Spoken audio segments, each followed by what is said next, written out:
Hey friends, I am the PC Goblin, and today we're going to be taking a look at the Phanteks Evolv Matx Tempered Glass Edition. At the top of the case, we have enough room for two 140mm fans or one 280mm radiator. And then on the front of the case, we have enough room for a 360mm radiator, or a 280mm radiator, or three 120mm fans, or two 140mm fans. Then on the front of the case, we have two USB 3.0 ports, a microphone in, a headphone in, and then we have a dust filter that works really well.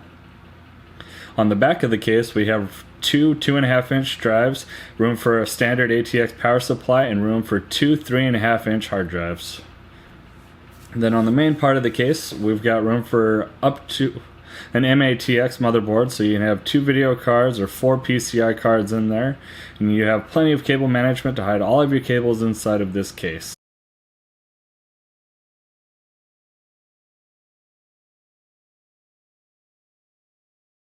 So this case has anodized aluminum panels that have been colored black, silver, and gray, and then they have dual glass panels for the sides, and the back side is darkened so you can't really see the back side, but it has a little window inside of it that lets you see your SSDs. So overall, I'm going to say this is a really high quality case. For 100 or 130 bucks like this case costs, you really can't go wrong. It's not too much of a premium price for a very premium look and feel for this case.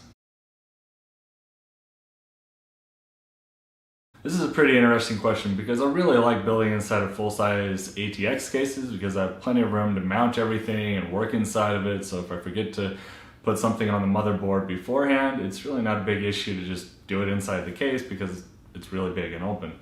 But with that being said, this case really wasn't too much smaller than a regular ATX case. So I really didn't have any issue building inside of this. I mean, there was a few hiccups, but I'll get to those in just a minute. But overall, it was easy. It has plenty of room for radiators. It has plenty of room for gigantic video cards. Like I've put in that 1080 Ti, no issue.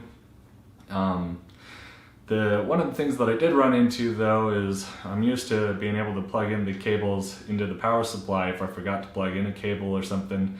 After I put in the power supply into the case, I can usually just fit that in while I've got the basement exposed.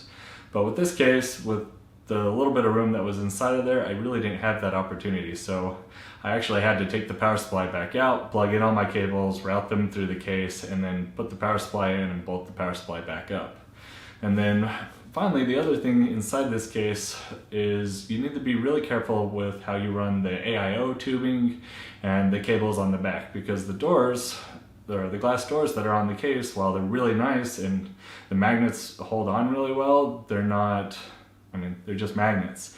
So you really need to make sure that nothing is pushing up against that door on either side when you're done. So I ran into a couple issues where the AIO tubings was kind of sticking out a little bit too far, so I had to push it down.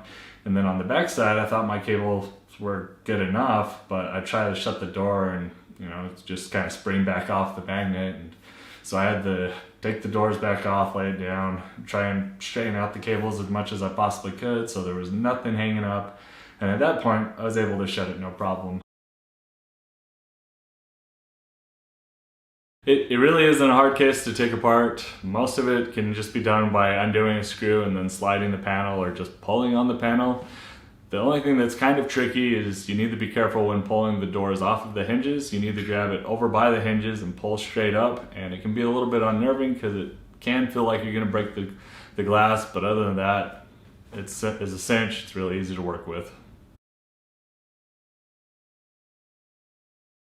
I think the case is relatively quiet. However, this is going to be more environment based and how close it is to your head. But if you've got a lot of noise in the background in your office, you're not going to hear the case anyways.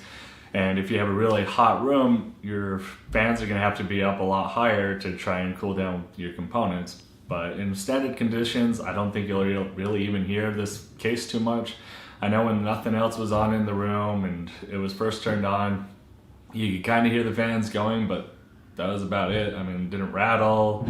I didn't notice it making anything louder from inside the case. So overall, it's a pretty quiet case. Got no complaints with loudness with it. And then for cable management, it does an excellent job at hiding all your cables and It's got several little grommet holes on the bottom, like in the basement, and then on the side by your motherboard to hide all your cables so you can just poke it through right where you need it to be. And then on the back, there's lots of Velcro straps for you to tighten your cables down. And then on top of that, the back of the case is black for the most part, so you don't have to worry about seeing your cables when your case is closed. Alright, so let's start out with the negatives. Well, in this case, it's really just a negative. The bad thing about this case is it's small, so you're going to have less room to work inside of it. You're going to have less room to fit all of your equipment, so you're only going to be able to run smaller radiators, smaller reservoirs, and it's going to be a lot harder to run your actual tubes. So if you're going to be running glass tube or just solid tubing, it's going to be more difficult to get that tube around bends and stuff that you need it to go. But now on to the good. The good thing about this, and one of the things I love about it that I wish its bigger brother had, is the bigger brother has this tray at the top of it that pushes the radiator down unnecessarily far and takes up space that it doesn't need to take. On this case, you just mount it straight to the top of the case. It doesn't take up any extra space, so it's really nice that way. And then when you're through water cooling, because it's small, as long as you've paid attention to detail, it is going to look really, really good.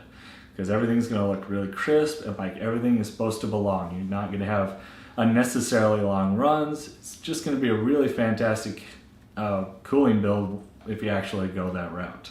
And then last and final thing is, it seems like they really spent a lot of time thinking about water cooling in it, because it's got all sorts of holes and mounts for your pump, and you can fit 2 decently sized radiators at the top and the front of it.